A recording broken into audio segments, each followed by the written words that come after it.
We are back, and we're back for another blueprint farming video. So if you're on the hunt for those wreck saddles, giga saddles, flak armor blueprints and all that high tier loot, you've come to the right place. These are the best ways to farm blueprints in 2023. So let's get straight into it. In at number 10 on the list is going to be the Bear Caverns from the Fjordur map. The easiest way to find this cave is 9.1 latitude, 82.1 longitude. If you come to this area on the map, top right in the redwoods, you come to this area here, right at the edge of the ocean, looking for these two big waterfalls here. You want to take a left at the top of these, right next to the peak tree, follow the pathway going over this waterfall, up to this log that goes over these rocks, and this is the entrance to the cave. 10.1 latitude, 84.4 longitude. And that's our location on the map now.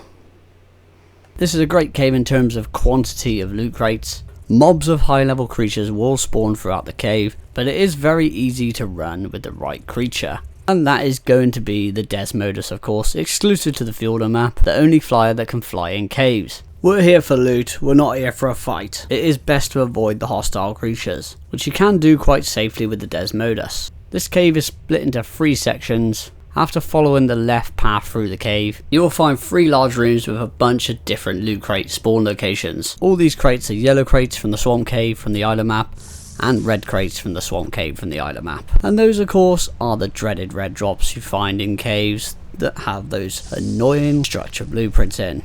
However, they can sometimes drop you some very good loot. There is a nice bonus quality to this cave. Crates do respawn ridiculously quickly. You could go through all 3 rooms. On your return, you will find the crates have already respawned. After going back and forth through the 3 rooms, you'll probably realise that you've gathered up to 9 or so loot crates, which is why it makes the list. Coming in at number 9 is going to be the Frozen Dungeon from the Ragnarok map. There are 2 entrances to the cave, but the main entrance that you need to know about is the one that's accessible by foot. Location on the map, we're in the snow biome here, as you can see.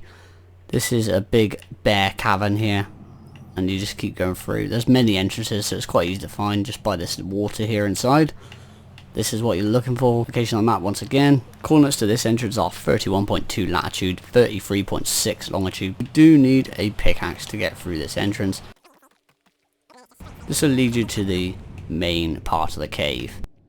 Main dangers while navigating through the cave are the freezing cold temperatures and the ice worms. They are pretty squishy, however, and would die to a few shots with a good shotgun. The creatures I tend to use in this cave that you can tame on the Ragnarok map would be the Phylocolio and Direbear. They're super strong, very agile, and you can shoot off the back of them. Also recommend bringing an otter to help with the freezing cold temperatures. Other creatures I recommend from other maps would definitely be a Desmodus once again, for the ability to fly through the cave. I did test this out on a live server that did not allow cave flying, so technically you should be able to use them on other maps other than Fjordur.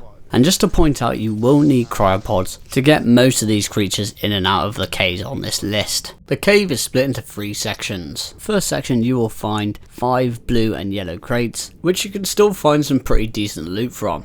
The second phase is the iceworm tunnels. In this section you'll find a mixture of yellow and red loot crates. They do vary in quality. Standard yellow crates found in caves, standard red crates found in caves, scorched earth red crates, those hit and miss red crates from the swamp cave from the island map. The final phase of the cave is the Iceworm Queen. She is like a world mini boss. She's not too difficult to beat if you've got a strong enough creature to tank the hits. A good saddle will also help a lot. I normally just sit on the Direbear or Phylocolio and shoot it with a decent shotgun while my creature tanks the hits. Once defeated, you will find 3 red drops spawn in the cavern. These 3 crates are originally from the ice cave from the island map, so this is a great area to find your giga saddles, fabricated sniper rifles, pump action shotguns, you name it.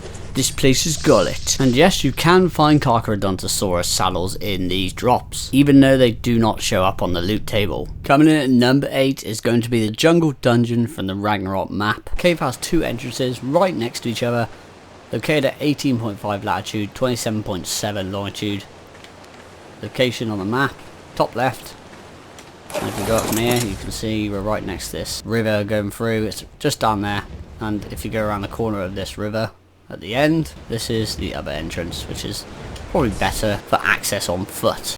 There aren't many good creatures to use for this cave that you can tame on Ragnarok. If you did want to brute force your way through the insects in the cave, then the Megatherium is always a good bet, as it does have the bug killer buff and will make short work of all the nasties. But for the most part, this cave has been navigated through with grappling hooks and weaponry. Creatures from other maps I would highly recommend would be the Desmodus and the Cinemacrops, because they have the ability to fly in the cave, and for killing the lava golem boss, which would be the Velonosaur. This is an awesome cave in terms of quality and quantity of loot. The cave is also split into 3 sections. The first section is the narrow dark tunnels, where you'll find the usual suspects in caves, where you'll also find up to 4 green, blue and yellow crates. We're not too fussed about this area because you can't get the best loot from greens or blues. The second phase of the cave is the grappling hook playground. In this section of the cave, you will find up to 5 yellow and red loot crates. These drops will vary from standard red and yellow cave crates, and also the swamp cave red crate, which we've already covered in the previous 2 methods, so we know what to expect from their loot tables. The final phase of the cave is the mini boss, the lava golem, and you need the right gear to be able to defeat this guy, but it is worth doing so from the loot you get from it. The Velonosaur will make short work of the lava golem.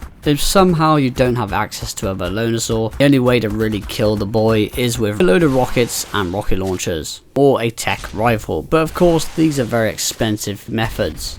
Once defeated, you can safely grapple to the pillar in the middle of the chamber and land on his corpse, and you'll be rewarded with a bunch of loot. His loot table is the exact same as deep sea loot crates, except you just farm 10 of those with the loot on his corpse. Adding to this, you'll also be rewarded with 4 standard cave red crates that spawn in the chamber, so there's a ton of loot to be had. In at number 7 is the frozen fortress from the Fjordur map. The easiest way to find the cave is to come to this location on the map.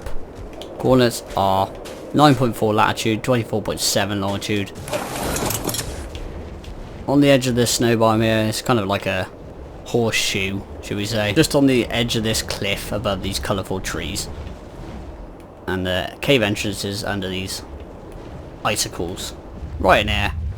There's the crack right there. Entrance is 7.8 latitude, 23.7 longitude. Only creature worth bringing is definitely going to be the Desmodus, as this is another cave that we want to avoid all the hostile creatures. You could also bring an otter to counter the freezing cold temperatures. This cave is probably one of the most dangerous on the list. You have to be extremely careful while navigating through. Dangers include many buried palovias and high level creatures spawning throughout. One stun from these boys and it's most likely game over for you and your Desmodus. Extremely cold temperatures and an insta death drop that is in the final room. So do not fly or drop down to this area here. The cave consists of 2 rooms. The first large room and the second room, which contains the artifact. You can find up to 6 red and yellow loot crates that spawn within both rooms. They do also respawn quite quickly. These red and yellow loot crates are unique to Fjordur. There's no loot table info for them. The red crates are where it's at in this cave, as there's a high chance they will drop you DLC creature saddle blueprints.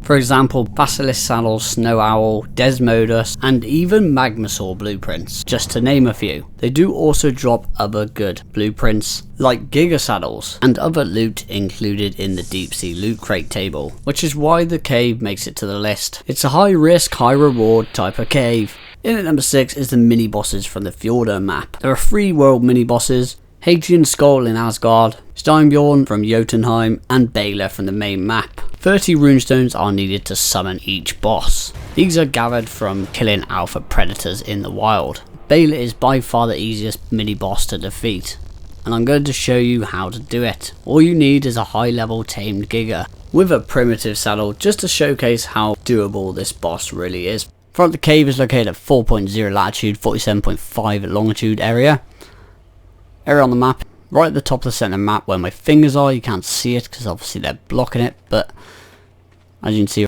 right on the edge of this cliff, right next to the ocean. And all you need is a tamed Giga.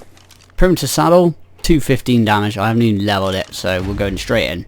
There is a few high level dire bears and titanic birds that spawn in this cave, so I have to deal with those first, but you don't have to go too far down to find the terminal. Of course we've taken a bit of damage, but shouldn't be too bad. So the biggest threat is her poison gas, but We shouldn't really get hit by it on the Giga. And this is all there is to it, really. I did bring some healing brews just in case I did get hit by the poison gas, but honestly I've never been hit by it while riding a Giga. And of course with the Giga's bite radius, you can always hit Beyla from wherever she's attacking you from. We are going to take a decent amount of damage also because we have a primitive saddle. And there she goes. It's quite ironic that she did drop me a Mastercraft Giga Saddle blueprint. I only got this one item this time, but a lot of the time you will get 1 to 5 items each time you kill these bosses. Coming in at number 5 on the list is going to be the Caverns of Lost Hope from the island map. The first underwater cave on the list. The easiest way to find the entrance of this cave is to come to this location on the map. Far right of the map. Right on the edge of the swamp. Right next to the ocean. By this rock here. 47.4 latitude, 87.5 longitude. And if you just head straight into the ocean from here, you want to go straight down from this vine. Just follow this vine down. And this takes you directly to the front of the cave. And the actual coordinates of the cave are 45.8 latitude, 88.8 longitude. This cave is extremely dangerous, with swarms of high level creatures spawning throughout. Anything and everything that you can think of that spawns in the deep ocean lives in this cave. It is not one for the faint-hearted. The creatures I like to use that you can tame on the island map would be the Ichthyosaurus. The more movement speed, the better. What you can do is bait the hostile creatures away from the loot, and then swoop in, grab the loot and get out. Or a mate boosted pair of high level Basilosaurus or Two-Fists can work quite well to brute force your way through the cave. I normally use the Basilosaurus due to their passive abilities of being immune to all kind of nasty stuns and the Two-Fist grapple attack. For this method of work you really do need good saddles on your Basilosaurus. The one following won't be able to attack, but it will offer the mate boost, which will enable you to deal more damage and take less damage. There are also air pockets in the cave, which you can utilise. The Basilosaurus heals ridiculously quickly while at the surface of the water, so these are good places to take a break when needed. A very good DLC creature to use is going to be the Shadowmane. Their cloak ability enables you to traverse the cave unnoticed. That is until you pick up a loot crate, of course. They are super speedy swimmers, which will make for a quick getaway. The final and best method is to consume the soup Cactus Broth. This soup will make you basically invisible to wild creatures for a duration of time. You can combine this soup with the Shadowmane to basically be invisible the entire time you're down there. In this cave you'll find a variety of 3 different drops, and they take about an hour to respawn. And you might say, why only 3? These are unique loot crates and the best loot crates you can find in the entire game. And this is the first time they have appeared in this video, and it won't be the last. They come in forms of blue, yellow and red. They do not share the same loot tables. Here is the loot table for the blue drops, the loot table for the yellow drops, and the loot table for the red drops. And these are the only types of blue and yellow crates that will ever drop you this kind of loot. And this is the reason why it makes it so high up on the list. In at number 4 is the second underwater cave from the island map, the Caverns of Lost Faith. Easiest way to find this cave, come to 53.7 latitude, 10.8 longitude. This is our location on the map, right on the far left. And you'll know you're in the right place because you'll see these distinctive looking rocks on the beach. Head out towards the ocean. Facing the world barrier, head straight down from here. You'll see these 2 strands of vines with a big gap in the middle of them, and these 2 will lead you to the front of the cave. The cave will be directly in between these 2 vines.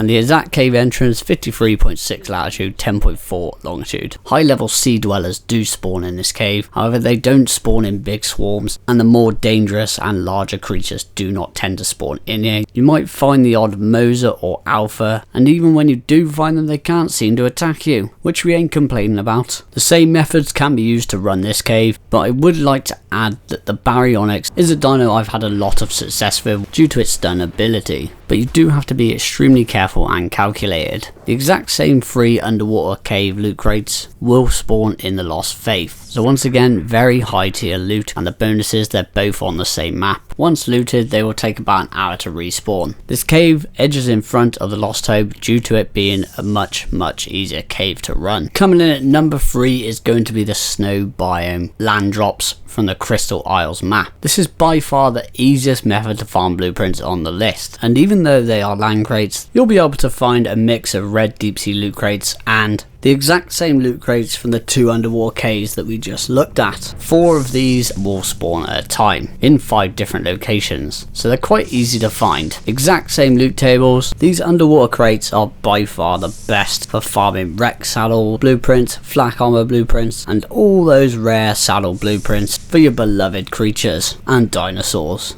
At number 2 on the list, we have orbital supply drops from the Extinction map. They will occasionally drop from the sky, similar to land beacons. Once in render distance, a minigame will initiate, which you'll have to defeat waves of enemies. After defeating a certain amount of waves, the supply drop will open and drop you all of that tasty loot. Each one varies in difficulty, types of enemies, and potential rewards. They can be distinguished by the colour of the drop. Easy drops are blue, medium drops are yellow, hard drops are red, and legendary being purple. Most of them drop in very good loot. Personally, I'd only go for yellow and above if you have the ability to do so. Yellows are quite easy and they do drop very good loot. I have defeated a red before with heavily mutated creatures, but I have never attempted a legendary, and I think it's the most challenging PvE content in the whole game. But if you do have the ability, the gear, the creatures, and maybe the friends to do so, it is definitely worth it. As you can see from this clip, I dynamite a few times to clear out the waves, just to show off what loot you can expect to find in these drops. By far the biggest haul of loot you'll ever find in the game from one encounter, which is why OSDs make it to number 2 on the list. And making it to number 1 on the list, and the best method to farm blueprints in terms of quality and quantity, is going to be the underwater caverns from the Crystal Isles map. The cave has an entrance and an exit. That depends on which way you want to come at it from. This is my preferred approach, as it's right next to the blue orb. It's super easy to find, and this location is located at 27.5 latitude, 54.9 longitude. Here's our location on the map, in the middle of the top of the map in the snow biome. Just head straight into the water from here, and you're looking for this big crater at the bottom, and you want to dive straight in. And this will bring you to the actual entrance to the cave, located at 28.1 latitude, 55.0 longitude. This cave is easier than both the island underwater caves. There are still nasty creatures in here, but they mainly consist of Nidaria, Electrophorus, mantas, and those annoying stingy things that crawl around on the bed of the ocean, so always look out for those when you go to loot your crates. The creatures you can use for the cave are the usual suspects from the previous underwater caves. Anything quick. I still prefer to use a bred Basilosaurus, as they do have more movement speed, and of course they are immune to all the stuns and dismounts. Types of drops you will find in this cave are going to be a variety of underwater drops from the island map, standard red cave drops that you find in caves, and finally deep sea loot crates. There's that many loot crates that spawn in this cave that sometimes I forget how many I actually pick up. I am certain it's around 8 or 9 crates from each run. The wide variety of crates, the quality and quantity, and how easy this cave is to run is what really makes this method so good, which is why it makes it to number 1. And that is the end, my friend. Hope you all enjoyed the video,